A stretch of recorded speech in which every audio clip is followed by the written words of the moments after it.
الذين يظنون أنهم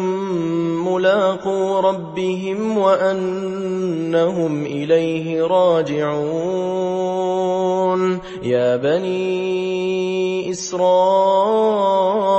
اذكروا نعمتي التي أنعمت عليكم وأني فضلتكم على العالمين واتقوا يوما لا تجزي نفس عن نفس شيئا ولا يقبل منها شفاعة ولا يؤخذ منها عدل ولا هم ينصرون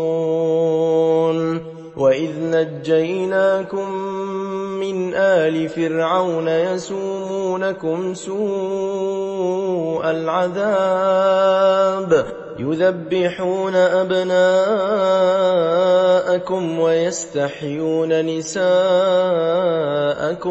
وفي ذلكم